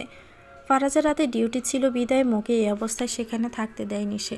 ওয়াহাজ মোটামুটি সুস্থ বলেই রাতে বাসায় পাঠিয়েছিল সে। ভোরের দিকে ফারাজ বাসায় এসে 2.5 ঘন্টার মতো ঘুমিয়েছিল। ঘুম থেকে উঠেছে হাসপাতাল থেকে আসা ফোন কলে। তাড়াহুড়োই কিছু খেয়েও যেতে পারেনি সে। ফারাজ ওভাবেই চলে যাওয়ায় বেলা তাড়াতাড়ি করে রান্না করতে গিয়েছে। ফাহমিদা বেগম চিন্তায় সারা রাত ঘুমোতে পারেননি। তিনি এখন একটু ঘুমোচ্ছেন। শরীর তার ভীষণ খারাপ। এক মনে রান্নাঘরের সমস্ত কাজ করছিল সে। রান্না প্রায় শেষের দিকে। টিফিন বক্সে একে একে খাবার বেড়ে ঠান্ডা করতে দিচ্ছিল সে। ফাহমিদা বেগমকে রান্নাঘরের দিকে আসতে দেখে বেলা চুলা বন্ধ করে এগিয়ে এলো। ফাহমিদা বেগমের 2 বাহু ধরে বলল, শরীর এখন একটু ঠিক আছে মা? ফাহমিদা বেগম বেলা শিবুকে হাত দিয়ে মৃদু হেসে বললেন, রাতে যে সেবাটা করেছিলে সেটার ইফেক্ট ফজরের পর শুরু হয়েছে। অনেকক্ষণ ঘুমিয়েছি। তুমি রান্নাঘরে কি করছিলে? বেলা রান্নাঘরের দিকে একবার সে ফাহমিদা বেগমের দিকে তাকালো। আসলে মা, আপনার ছেলে প্রায় না খেয়েই গিয়েছে। ভাবিও সেরকম কিছু খায়নি। ভাইয়া তো এক প্রকার না খেয়েই আছে। ভাবলাম 3 জনের জন্য রান্নাটা করে নিয়ে যাই। তুমি এখন যেতে চাইছ? জি। তোমার বাবাকে পাঠাবো সাথে? না না, প্রয়োজন হবে না। বাবার শরীর খুব একটা ভালো না। তাছাড়া হাসপাতালের পরিবেশও ভালো না। সুস্থ মানুষকে অসুস্থ বানিয়ে দেয়। তার উপর তো বাবা অসুস্থ। আচ্ছা ঠিক আছে, শুনো, গোসল দিয়ে তুমি অল্প কিছু খেয়ে তারপর যাও। তোমার শরীরটাও ভালো লাগবে। আচ্ছা, আরেকটা কথা। হ্যাঁ মা? কালকের ঘটনার জন্য তুমি কোনো বিপদে পড়বে না তো? না মা, সম্ভাবনা নেই। সাদমান ভাইয়ে সামলে নিয়েছে। তাছাড়া ওই অভদ্র লোকের তো কিছুই হয়নি। আচ্ছা আচ্ছা, তাহলে যাও এখন। ঠিক আছে, যাও। নীরার কেবিনের সামনে এসে দাঁড়ালো সাদমান। দরজার মাঝ বরাবর ছোট একটা গ্লাস লাগানো। সেটা দিয়ে নীরাকে দেখা যাচ্ছে। সাদমান এক পলকে নীরার দিকে তাকিয়ে আছে। থানায় না গিয়ে দরজা ঠেলে ভিতরে প্রবেশ করলো সাদমান। নীরা বিছানার সাথে যেন মিশে গিয়েছে। এত সুন্দর সুরতের মেয়েকে চেনা যেন মুশকিল হয়ে যাচ্ছে দিনকে দিন। চুপচাপ দাঁড়িয়ে নীরাকে মুগ্ধ চোখে দেখছে সাদমান। এখানে নীরার সামনে এলেই তার চোখে পানি চলে আসে। এই একটা জায়গায় এলেই তার শক্তপোক্ত গোছের ব্যক্তিত্ব দুমড়ে মুচড়ে যায়। ভিতরের নরম সত্তা বেরিয়ে আসে। ভালোবাসায় পেতে উসকুস করতে থাকা মনটা বাচ্চামি করতে উদ্যত হয়। বারবার চোখের পলক পেলে নিজেকে দাতস্থ করল সাদমান। প্রতিবারের মতো চেয়ারটা টেনে নীরার সবচেয়ে কাছে গিয়ে বসল সে। নীরার হাতটা ধরে নিজের গালের সাথে ঠেকিয়ে চুপচাপে বসে রইল সে। বারবার সেদিনে শাড়ি পরা নীরা চোখের সামনে ভাসছে। সাদমান এক হাতে নীরার হাত নিজের গালে রেখে অন্য হাতে নীরার সামনে চোখের দিক থেকে ছোট ছোট চুলগুলো সরিয়ে দিল। হঠাৎ নিজের হাতের মুঠোয় রাখা হাতের ক্রিয়া বুঝতে পেরে নিজের গায়ের লোম দাঁড়িয়ে গেল সাদমানের। ঘটনাটা সত্য নাকি ভ্রম সেটা বুঝতে নীরার দিকে তাকিয়ে মুঠো ছেড়ে দিল। নিঃশ্বাস যেন আটকে গেল সাদমানের। সাদমানের হাতের তালুতে থাকা নীরার হাতটা আরেকবার নড়ল। আঙুলগুলো সোজা থেকে কিছুটা নরম ভাঁজে বাঁকা হলো। সাদমান নীরার হাতের দিকে চোখ বড় বড় করে তাকিয়ে আছে। ঘন ঘন শ্বাস ফেলতে শুরু করলো সে। উষ্ঠ প্রসারিত হলো। চিৎকার দিয়ে ডাক্তারকে ডেকে উঠল সাদমান। চোখ দুটো যেন পদ্মপুকুর হয়েও হাসি ফুটিয়ে রেখেছে সে। আলতো গলায় বলে উঠল, নীরা। দুজন ডাক্তার এবং কয়েকজন নার্স এসে নীরাকে দেখছে অনেকক্ষণ ধরে। ওদিকে সাদমান দাঁড়িয়ে দাঁড়িয়ে চটপট করছে নীরার সাথে কথা বলার জন্য। নীরা ছোট বাচ্চাদের মতো শুধু এদিক ওদিক দেখে যাচ্ছে। ডাক্তার ছোটোখাটো যে প্রশ্ন করছে মাথা ঝাঁকিয়ে সেটা জবাব দিচ্ছে। এতক্ষণ সময় সে সাদমানের দিকে তাকিয়েছে মোটে দুইবার। চোখে মুখে যেন অভিমান আর অসহায়ত্বের ছোটা। ডাক্তার দুজন বেশ কিছুক্ষণ নীরাকে পরীক্ষা নিরীক্ষা করে দেখল। তারপর হাসি মুখে সাদমানের দিকে এগিয়ে এসে বললেন, তো সাদমান সাহেব কেমন লাগছে বলুন? রোগীর অবস্থা একদম ঠিকঠাক, আলহামদুলিল্লাহ। আপনি চাইলে ওনাকে বাড়ি নিয়ে যেতে পারেন। সাদমান খুশিতে গদগদ হয়ে বলে উঠল, থ্যাংক ইউ সো মাচ। সাদমানের আরও কিছু কথাবার্তা হলো ডাক্তারের সাথে। নীরা চুপচাপ সব কিছু শুনল। সে সাদমানের দিকে তাকাচ্ছে না। সবাই চলে যেতে সাদমান চেয়ারটা টেনে নিয়ে নীরার বেডের কাছাকাছি বসলো। এক পলকে নীরার দিকে কিছুক্ষণ তাকিয়ে রইল সে। নীরা এতক্ষণে সাদমানের দিকে চাইল। কি হয়েছিল আমার? সাদমান নীরার দিকে তাকিয়ে মৃদু গলায় বলল, সেদিন দুর্ঘটনার পর বেশ কিছুদিন কোমায় ছিলে তুমি। এই তো আজ তোমার জ্ঞান ফিরল। নীরা অন্যদিকে তাকিয়ে রইল। কিছুক্ষণ মন থেকে আনমনে বলল, না পেরে নিঃশ্বাসটা চিরকালের জন্য বন্ধ হয়ে গেলেই বোধহয় ভালো হতো। এত অমানুষের ভিড়ে নিঃশ্বাস নিতে কষ্ট হয়। বয়ে বয়ে বাঁচতে ইচ্ছে করে না আমার। সাদমানের মুখে কোনো কথা নেই। একটা শব্দ সে খুঁজে পাচ্ছে না বলার মতো। শুধু নীরার দিকে অপলক দৃষ্টিতে চেয়ে আছে। কোনো কিছু না ভেবেই হঠাৎ বলে উঠল, আমাকে কি মাফ করা যায় না নীরা? সেদিনের ব্যবহারের জন্য আমি আসলেই দুঃখিত। নীরা সাদমানের দিকে তাকালো। তার ছেলের হাসি হেসে বলল, মাফ চাইছেন? তাও আবার আমার কাছে? কেন? সাদমান মাথা নিচু করে বলল, সেদিনের ব্যবহারের জন্য। নীরা এতক্ষণে পূর্ণ দৃষ্টিতে সাদমানের দিকে চাইল। সেদিনের ব্যবহারের জন্য কারো উপর আর আসলে কোনো রাগ ক্ষোভ কিছু নেই। কিন্তু এই একটি ব্যক্তির উপর শুধু অভিমান আছে। আকাশ সমান অভিমান। কাছে তো বুলেট সহ রিভলভার থাকে, তাহলে সেটা ব্যবহার না করে লোকটা কেন তার অনুভূতি নিয়ে খেলল? একটা দীর্ঘশ্বাস ফেলল সে। ক্ষীণস্বরে বলল, আমি যা করেছিলাম তার জন্য আপনার ব্যবহার কিছুই না। এভাবে মাপসে নিজের ইউনিফর্মের সাথে অন্যায় করবেন না আপনি। সাদমান মলিন মুখে নীরার দিকে চাইল। চাপা স্বরে বলল, খুব অভিমান জমেছে তাই না? নীরা উঠে বসার চেষ্টা করে। সাদমান চকিতে উঠে দাঁড়িয়ে নীরাকে বসতে সাহায্য করল। নীরা জোরপূর্বক হেসে বলল, আপনার প্রতি অভিমান কেন হবে? কি আপনি? সেই। আচ্ছা তুমি এখানে চুপ করে বসে থাকো, আমি বাইরে কথা বলে আসি। তোমাকে নিয়ে যেতে হবে তো? অনেক টাকা খরচ হলো আমার জন্য তাই না? কিভাবে যে শোধ করবো? এভাবে কেন বলছো? নীরা সাদমানের চোখে চোখ রাখলো। অসহায় কণ্ঠে বলল, বলবো না কেন? আপনি তো আমার কেউ নন, অপরিচিত একজন মানুষ। আমার জন্য অনেকটা করেছেন। এত কিছু আমি কিভাবে শোধ করব? সব কিছু শোধ কেন করতে হবে? থাকুক না কিছু ঋণ। সাদমান কিছুক্ষণ চুপ থেকে বলল, আমাকে ঘৃণা করো তাই না? আপনাকে ঘৃণা? প্রশ্নই আসে না। আমি আপনার প্রতি কৃতজ্ঞ। সাদমান কথা পাল্টাতে বলল, ওয়াহাজ ভাই এখানে ভর্তি আছেন। রিমন খুনের চেষ্টা করেছিল। তুমি অনেক কিছু জানো না, আমি এসে বলবো এক সময়। আমি বরং মৌভাবিকে পাঠিয়ে দিচ্ছি, কথা বললে ভালো লাগবে তোমার। নীরা আনমনে বলে উঠল, তাদের সাথে কোন মুখে দেখা করব আমি? মরে গেলেই হয়তো বেশি ভালো হতো। কারো মুখোমুখি হতে হতো না। তোমার জন্য যে একটা ব্যক্তি দিনের পর দিন অপেক্ষা করছিল, হাসপাতালে ফেলে না রেখে নিজের বাড়িতে নিয়ে যাবে, সেখানে তোমার দেখাশোনা করবে, মাকে রাজি করিয়েছিল, তোমাকে বিয়ে করবে জন্য তুমি কিনা মৃত্যুর কথা বলছো? বাহ, যদি মরে যেতে হয় তাহলে এই লোকটার এতদিনের অপেক্ষার দাম দিয়ে যাও। যে অসীম ভালোবাসা তুমি পেয়েছো সেটা ফিরিয়ে দিয়ে যাও। যে লোক সারাদিনই ডিউটি যাওয়ার আগে তোমার কাছে এসে একা একা কথা বলে, রাতে বাড়ি ফেরার আগে দেখে যায়, সারাদিন ডাক্তারকে জ্বালাতন করে তোমার খবর নিতে, তার মূল্য কিভাবে তুমি শোধ করবে নীরা? শোধ করার সামর্থ্য কি তোমার আছে আদৌ? দরজা দাঁড়িয়ে কথাগুলো এক নাগাড়ে বলে কেবিনে প্রবেশ করলো বেলা। নীরার জ্ঞান ফিরে আসার পরে সাদমান সবাইকে জানিয়ে দিয়েছিল। নীরা সলসল চোখে সাদমানের দিকে তাকিয়ে কথাগুলো শুনছিল। সাদমানের মুখে কোনো কথা নেই, সে শুধু বারবার শ্বাস ফেলছে। বেলার কথা শেষ হতে সে শুধু একবার নীরাকে দেখলো আর তারপর আলগোছে বেরিয়ে যায়। সাদমান বেরিয়ে যেতে বেলা এসে চেয়ার টেনে বসলো। আলতো শুয়ে বলল, কেমন লাগছে এখন? Feeling better? নীরা উপর নিচ মাথা নাড়ালো। মৃদু গলায় বলল, কেমন আছো আপু?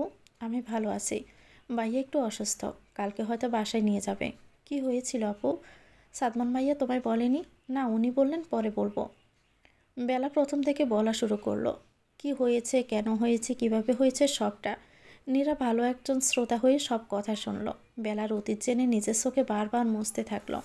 নিজের বিপদ কাটাতে কত বড় একটা অন্যায় করতে যাচ্ছিল সে, ভাবলেই নিজেকে ঘৃণা লাগে তার।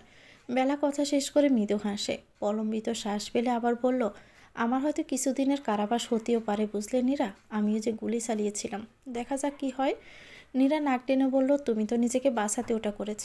রিমন যেহেতু ভাইয়াকে গুলি করেছিল, পরবর্তীতে গুলিটা সে তোমাকেই করতো এটা নিশ্চিত। সুযোগ পেলে সে কে ছেড়ে দেয় বলো? তোমার কিছু হবে না দেখো। বেলা নীরার মাথায় হাত বুলিয়ে দিয়ে মৃদু হেসে বলল, ওসব দেখা যাবে, তুমি ওসব কথা বাদ দাও। এটা বলো, সাদমান ভাইয়াকে ক্ষমা করতে পেরেছ? বেচারা তোমাকে আসলেই ভালোবাসে। কোমায় না থেকে সজ্ঞানে থাকলে বুঝতে পারতে ভালোবাসার গভীরতা কত। সে কাজী ডেকে এনেছিল, আঙ্গুলের ছাপ দিয়ে বিয়ে করতে চেয়েছিল, আমি নিষেধ করাই ওটা করেনি। আরেকটা সত্য তুমি জানো না নীরা। নীরা বেলার মুখের দিকে তাকিয়ে বলল, কি? বেলা উচ্ছ্বসিত হয়ে বলল, সাদমান ভাইয়া তোমার সাথে কোনো নাটক করেনি, সে তোমাকে আগে থেকেই পছন্দ করত। যেদিন তোমার ব্যাপারটা সামনে এলো সেদিনে তুমি বাসায় ফেরার পূর্বে ওয়াহাজ ভাইয়া সব কিছু সাদমান ভাইয়াকে জানিয়েছিল। বেচারা বড়সড় একটা ধাক্কা খেয়েছে। তুমি বলো, তুমি যদি তোমার ভালোবাসার মানুষ সম্পর্কে নেগেটিভ কিছু জানতে পারো তাহলে কি ভালো লাগবে? সে শখ খেয়েছিল একটা, তাই নিজের ভালোবাসার কথা আর স্বীকার করেনি। তুমি তাকে কষ্ট দিও না। মান অভিমান করলে বিয়ের পর অন্য কোনো বিষয় নিয়ে করো, এসব নিয়ে নয় প্লিজ। আন্টি তোমাদের বিয়েতে রাজি। সাদমান ভাইয়ের অবস্থা এমন যে তোমার যদি জ্ঞান না ফিরত তবুও সে তোমার জন্যই অপেক্ষা করত। তোমাকে খুব ভালোবাসেও। এই ভালোবাসা হারিয়ে যেতে দিও না। নীরা কিছু বলল না। এই সত্যিগুলো জানার পরও যদি কেউ অভিমান করে দূরত্ব বাড়ায়, তবে হয়তো তার সম্পর্কের মূল্যায়ন করার ক্ষমতা দাঁড়িপাল্লায় মাপলেও শূন্য আসবে। অভিমান জিতে গেলে হয়তো এভাবেই ভালোবাসা হেরে যাবে। বিশ্বাস, আস্থা, ভরসা সবই তো ভালোবাসার শাখা প্রশাখা। ওয়াহাজ এখন মোটামুটি অনেকটাই সুস্থ। ফারাজদের বাসায় আনা হয়েছে তাকে। মৌ একা একা ওয়াহাজের সেবা করতে পারবে না ভেবে ফারাজ নিজেই বলেছিল তাদের বাসায় উঠতে। তাছাড়া মৌয়ের এই সময় বাসায় একা একা থাকাও নিরাপদ নয়, কখন কোন পরিস্থিতি সৃষ্টি হবে কে জানে। বেলা আছে, সে সবটা সামলে নিবে ভেবে বেলা জোর করছিল এই বাসায় উঠতে। ওয়াহাজকে যেদিন বাসায় আনা হয়েছে সেদিনও নীরাকেও এই বাসায় আনা হয়েছে। নীরা প্রথমে আসায় কিছু আপত্তি জানালেও ওয়াহাজ নিজেই নীরার সাথে কথা বলেছে। সেদিনের ব্যাপারটা বলে সবাই একসাথে থাকবে, এটাই তার শেষ কথা। তাছাড়া সাদমান নিজের নীরার হোস্টেল, কলেজ সব জায়গায় খোঁজ নিয়েছে। নীরা যে রুমে ছিল সেখানকার আরেকটা মেয়ের সাথে কথা হলে সাদমানকে জানিয়েছে। সেটার সাথে নীরার কথার মিল ছিল। নীরার বাহ্যিক আচরণ, স্বভাব সম্পর্কে জানতে কলেজে কয়েকটা টিচার, স্টুডেন্ট সবার কাছে জানতে চেয়েছে। নীরার সম্পর্কে কোনো খারাপ কিছু আসেনি বেরিয়ে। নীরা সবার সাথে একবার সাথেই আছে, কিন্তু কোনো কিছু যেন আগের মতো অনুভব করতে পারছে না সে। নিজেকে অপরাধী মনে হচ্ছে বারবার, মনটা ছটফট করছে। কোনার একটা ছোট রুমে উঠেছে নীরা। আগে এটা ব্যবহার করা হতো না। নীরার জন্য মূলত রুমটা ব্যবহারযোগ্য করে করা তোলা হয়েছে। খাটসহ নতুন একটা প্রয়োজনীয় আসবাবপত্র ছাড়া রুমে আর কিছু নেই। নীরা সারাদিন বইয়ে মুখ গুজে পড়ে থাকে, কারোর সাথে তেমন মিশতে পারে না। বেলা নিজেই এসে নীরার সাথে সময় কাটায়, দুজন গল্প করে। বেলা মূলত খুব করে চেষ্টা করছে নীরার জড়তা কাটাতে। মৌও মাঝে মাঝে আসে। সাদমান নীরাকে একেবারে নিজের বাড়িতে নিয়ে যেতে চেয়েছিল। ওয়াহাজ সাদমানের সাথে এ ব্যাপারে কথাও বলছিল। বোনকে বিয়ে দিয়ে তোমার ঘরে পাঠাবো, তার আগে না। সাদমানও আর কিছু বলার সাহস পায়নি। কেটে গিয়েছে বেশ কিছুদিন। থানা, কোর্ট, বিভিন্ন আইনের সমস্যা ব্যস্ত ছিল সাদমান। প্রতিদিন রাতে শুধু একবার করে নীরার সাথে ফোনে 3-4 মিনিট করে কথা বলেছে সে। নীরা সেদিন বেলা থেকে সবটা শুনে সাদমানের উপর আর রাগ করে থাকতে পারেনি। এই মানুষটার উপর রাগ করে থাকলে হয়তো তার সাথে বড় অন্যায় করা হতো। ধীরে ধীরে স্বল্প কথার জায়গা তৈরি হয়েছে। আর সাদমান যা যা জানতে চাইবে সেগুলোরও উত্তর শুধু দেয়। মাঝে মাঝে বলে, তুমি কি নিজে থেকে কিছু বলতে পারো না নীরা? এত চুপচাপ কেন থাকো? নীরা কিছুক্ষণ মৌন থেকে বলে, নিজের করা অন্যায়ের জন্য আমি খুবই লজ্জিত। আমি কারোর সাথে মন খুলে কথা বলার সাহস পাই না। আপনাদের সবাইকে দেখলে কথা বললে আমার মনে পড়ে যায় আমি কত বড় অন্যায় করেছিলাম। আচ্ছা, আমার শাস্তি হবে না? সাদমান তখন নীরাকে সামলে নিতে বলে, তুমি তো কিছু করোনি, আর তাছাড়া তোমার জন্যই রিমনকে ধরতে পেরেছি। ওয়াহাজ ভাই তোমার নামে কোনো অভিযোগ করেনি, শাস্তি তোমার প্রাপ্য নয়। বাসায় ছোটোখাটো একটা আয়োজন করা হয়েছে। ওয়াহাজ নিজেও অফিস থেকে ছুটি নিয়েছে। ফারাজ দুপুরে হাসপাতাল থেকে ফিরবে বলে জানিয়েছে। ফাহমিদা বেগম আর বেলা রান্নায় ব্যস্ত। মৌ আর নীরা দুজনে মিলে এটা ওটা সাহায্য করছে। বেলা শ্বশুরমশাই বেরিয়েছেন আরও কিছু বাজার করতে। ওয়াহাজ বাড়িতে থেকে সবার কাজের আনন্দ বসায় আড্ডা জমিয়েছে। হঠাৎই কলিং বেল বেজে ওঠে। ওয়াহাজ উঠে দাঁড়ালো, দরজার দিকে যেতে যেতে বলল, বাবার হয়তো বাজার করা হয়ে গেছে, আমি দেখছি। ওয়াহাজ গিয়ে দরজা খুলল। বাইরে তাকাতেই দেখলো সাদমান দাঁড়িয়ে আছে। সাদমানের এই সময় আসাটা সারপ্রাইজের মতো ছিল, কারণ তাকে যখন বলা হয়েছিল তখন জানিয়েছে সে রাতে ছাড়া আসতে পারবে না। সাদমানকে বাইরে দাঁড়িয়ে থাকতে দেখে ওয়াহাজ বলল, এসো এসো, ভিতরে এসো। কি ব্যাপার? আপনার তো রাতে আসার কথা ছিল, সকালেই দেখছি হাজির, ব্যাপার কি? সাদমান ভিতরে প্রবেশ করে সবাইকে একসাথে দেখেও মুখ মলিন করে রইল। বাড়িতে আনন্দ করা হচ্ছে আর তার কি মনটা খারাপ। সাদমানের মুখ মলিন করে খেয়াল করলো বেলা। মাংস নেড়ে দিয়ে বলল, কি হয়েছে ভাইয়া, মন খারাপ কেন? বেলার কথা শুনে সবার চোখ সাদমানের দিকে গেল। সবাই যেন বেলার কথা শুনে বুঝতে পারলো সাদমানের মুখটা আসলেই মলিন। জিজ্ঞাসার চোখে তাকিয়ে রইল সবাই। ওয়াহাজ এগিয়ে এসে বলল, কোনো সমস্যা? সব কিছু ঠিক আছে তো সাদমান? সাদমান দীর্ঘশ্বাস ফেলে। ঘুরিয়ে পেঁচিয়ে কিছু না বলে চাপা স্বরে একটা কাগজ ওয়াহাজের দিকে এগিয়ে দিয়ে বলল, বেলা ভাবির জন্য অ্যারেস্ট ওয়ারেন্ট এসেছে। কথাটা কানে ফুসাতে বেলার হাত থেকে চামচটা পড়ে গেল। হতবম্বের মতো দাঁড়িয়ে রইল। থানা, পুলিশ, জেল বেলার কাছে পুরনো নয়। এসবের কথা ভাবতেই অতীত হানা দেয়। দম বন্ধ হয়ে আসে তার। বেলা হা করে বারবার শ্বাস ফেলতে থাকলো। শরীরটা তার ভালো লাগছে না, মোটেও ভালো লাগছে না। ফাহমিদা বেগম চুলার আঁচ কমিয়ে দুহাত দিয়ে বেলাকে আলগোছে নিজের বুকের সাথে মিশিয়ে নিলেন। ওয়াহাজ এগিয়ে এলো সাদমানের দিকে। তোতলানো শব্দে বলল, কি বলছো এসব? তুমি ভালো করে জানো ওয়াজিহা নিজেকে বাঁচাতে ওটা করেছিল। সে যদি ওই দিন ওটা না করতো তাহলে আজ তারও আমার মতো অবস্থা হতো, বা আমার চেয়েও খারাপ কিছু হতে পারতো। নীরা বসা থেকে উঠে সাদমানের দিকে এগিয়ে এলো। অবাক চোখে সাদমানের দিকে তাকিয়ে বলল, সব কিছু থানা থেকে সলভ করতে পারলেন না আপনি? আপু কোথাও যাবে না। সাদমান সবাইকে আশ্বস্ত করেই বলল, বাবিকে এখন আমার সাথে একটু যেতে হবে, ভয়ের কিছু নেই। আমি আজ রাতের মধ্যে জামিনের ব্যবস্থা করে দিব। ওয়াহাজ বলল, আমি ফারাজকে কল করছি, জামিনের ব্যাপার পরে। এভাবে বললেই তো আর আমি আমার বোনকে নিয়ে যেতে দিতে পারি না, তাই না? সাদমান বলল, ফারাজকে অবশ্যই জানাবেন, কিন্তু বাবিকে যত তাড়াতাড়ি নিয়ে যেতে পারবো তত তাড়াতাড়ি জামিনের ব্যবস্থা করতে পারবো। ভালো একটা উকিল ধরবো, কালকে কেস কোর্টে উঠলে মীমাংসাও হয়ে যেতে পারে। ওয়াহাজ কল লিস্ট থেকে ফারাজের নাম্বার বের করে কল দিল। মাথার চুলগুলো হাত দিয়ে টানতে থাকলো বারবার। রিং হচ্ছে আর সে এদিক থেকে ওদিকে পাইচারি করছে। কল রিসিভ হলো না। জলজাতীয় একটা শব্দ করে বলে উঠল, কোথায় যে আছে কে জানে। সাদমান এগিয়ে এসে বলল, ভাই আপনি ওয়াজিহা বাবির সঙ্গে চলেন, ফারাজকে না হয় রাস্তায় কল করে জানিয়ে দিবেন। ওয়াহাজকে গম্ভীর দেখালো। মলিন মুখে বেলার দিকে তাকালো। বেলা চুপচাপ অসহায় ভঙ্গিতে ওয়াহাজের দিকে তাকিয়ে আছে। মৌয়ের শরীর খারাপ করছে। এই সময় দুশ্চিন্তা নিজের এবং বাবুর জন্য মোটেও ভালো না। তাই নীরা মৌকে নিয়ে রুমে চলে গেল। ফাহমিদা বেগম তখনও শক্ত করে বেলাকে ধরে আছেন। সাদমান বেলার দিকে তাকিয়ে বলল, বাবি ভরসা আছে তো আমার উপর, তাই না? বেলা ফাহমিদা বেগমের দিকে তাকালো। সলসল চোখে মৃদু আওয়াজে বলল, মা আমি খুব তাড়াতাড়ি ফিরে আসব। জানেন তো ছোটোবেলায় এভাবেই আমাকে আমার মায়ের কাছ থেকে আলাদা করা হয়েছিল। মাকে তো পরের বার এসে জড়িয়েই ধরতে পারলাম না।